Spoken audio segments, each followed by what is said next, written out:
जय जिनेन्द्र। शिशु संस्कार बोध भाग 4 लेसन फर्स्ट तेरा पंथ गीत। इस गीत के रचयिता आचार्य श्री तुलसी हैं। इस गीत में उन क्वालिटीज को बताया गया है जो तेरा पंथ को महान बनाता है। महान यानी विशाल। यहाँ विशाल शब्द का प्रयोग तेरा पंथ की क्वालिटीज को लेके हुआ है, ना कि उनके फॉलोअर्स यानी तेरा पंथियों को लेके। प्रभु यह तेरा पंथ महान, मिला मिलेगा जिससे सबको आध्यात्मिक अवदान। प्रभु यह तेरा पंथ महान, आदत वाङ्मय का उद्गाता, जीवन दर्शन का व्याख्याता, मानव संस्कृति का निर्माता, जिसके कण कण में मुखरित है शाश्वत का संगान। इस गीत में बताया गया है, जो पहला स्टैंजा उसे बताया गया है कि तेरा पंथ धर्म संघ में अरहतों की वाणी के आधार पर ही जीवन कैसे जीना चाहिए, कैसे जीवन में मार्गदर्शन हमें मिलना चाहिए। हम अपने जीवन को कैसे अच्छे से जी सकते हैं, कैसे धार्मिकता का जीवन जी सकते हैं, वो इस पैरा में बताया हुआ है। आचार्य तुलसी उस व्यक्ति को धार्मिक मानते थे जो अपने डेली के लाइफ में ईमानदारी, विनम्रता या नैतिकता को अपनाता था। उनका कहना था कि कर्मकांड करते हुए भी अगर व्यक्ति इन मोरल वैल्यूज को अगर अपने लाइफ में अपनाता है तो वही व्यक्ति धार्मिक है। अगर हम माला फेरने बैठ जाए, समाई करने बैठ जाए और हमारा मन सिर्फ बाहर की दुनिया में भटके तो हमें ये नहीं मानना चाहिए कि हमने धर्म किया। हाँ, अगर संसार में रहते हुए अगर हमारे अंदर मोरल वैल्यूज है जिसका चर्चा आचार्य श्री तुलसी ने की, तो हमें मानना चाहिए कि हम धार्मिक जीवन जी रहे हैं। तेरा पंथ धर्म संघ में यह बताया जाता है या सिखाया जाता है कि मानव कैसे धार्मिकता का जीवन जी सकता है। तेरा पंथ महान इसलिए है क्योंकि वह सत्य को आधार मानता है और सत्य का साथ कभी नहीं छोड़ता। सत्य जो कि शाश्वत है। अभिनव धर्म नीति निर्णायक, सबल संगठन सूत्र विधायक, श्रम सेवा समता संगायक, जिसने जग में सदा बढ़ाया मानवता का मान। दूसरे पैरा में बताया गया है कि तेरा पंथ महान क्यों है। तेरा पंथ महान है भिक्षु द्वारा दिए गए उस सूत्र के कारण। वह सूत्र है एक गुरु एक विधान।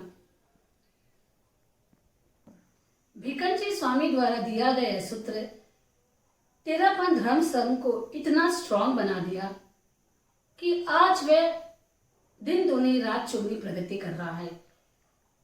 भिकंजी ने बताया एक गुरु की आज्ञा में सारा धर्म संघ चले और आज वही हो रहा है, जिसके कारण तेरा पंथ धर्म संघ क्षमता समर्पण भाव से आगे बढ़ रहा है।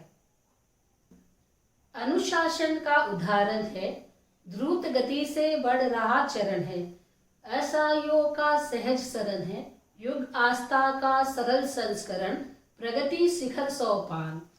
तीसरे पैरा में आचार्य श्री तुलसी ने तेरा पंथ को महान क्यों बताया। उन्होंने बताया तेरा पंथ महान बना है अपने अनुशासन के कारण। अनुशासन यानी डिसिप्लिन।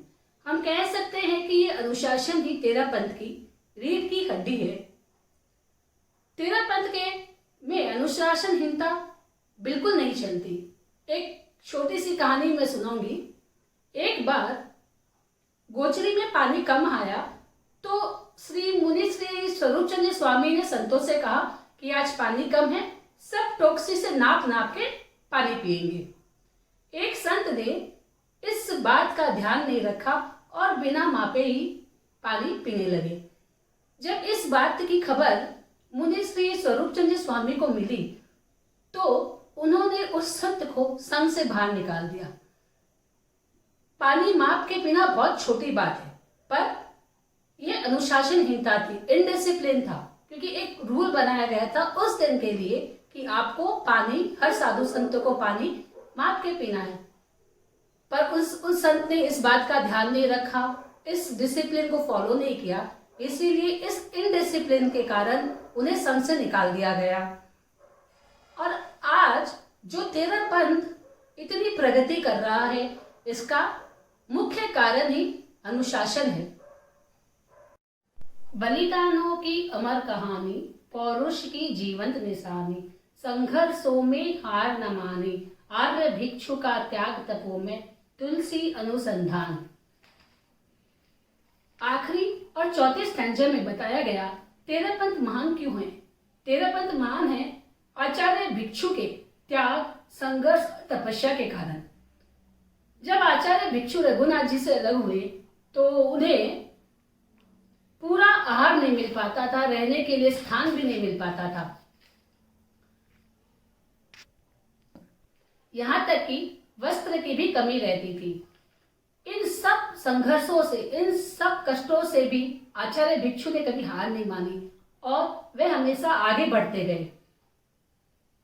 आज हम तेरह पंथ का जो रूप देख रहे हैं, जिस तरह से तेरह पंथ ने प्रगति की है, इसका एक ही कारण है आचार्यों को संघर्ष में हार ना मानना। सिर्फ आचार्य भिक्षु ही नहीं, तेरह पंथ के जितने भी आचार्य हुए सब ने किसी ना किसी संघर्ष को सहन किया, संघर्षों में अपने आप को बहुत स्ट्रांगली प्रेजेंट किया। आचार्य तुलसी बहुत ही मानवता के प्रति समर्पित संत थे। उन्होंने दहेज प्रथा, सती प्रथा जैसी कुरूढ़ियों पर प्रहार करना शुरू किया तो कुछ लोग उनके विरोधी हो गए, और विरोध भी कितना गहरा कि वो जिस नगर से जा रहे थे उस नगर में उनके विरोध में पोस्टर्स छापे गए और पोस्टर्स को दीवारों पे चिपकाया गया, यहाँ तक कि सड़क पे भी बिछाया गया। आचार्य तुलसी ने कहा कि वो हमारे विरोधी नहीं है, वो तो हमारे शुभचिंतक है।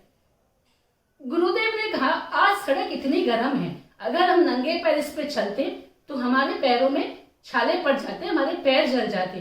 पर इन शुभचिंतकों ने सड़क पे जो पेपर पोस्टर्स डाल दिए हैं, उसके कारण हम बड़े ही आराम से बिना किसी तकलीफ के अपने गंतव्य तक पहुंच जाएंगे।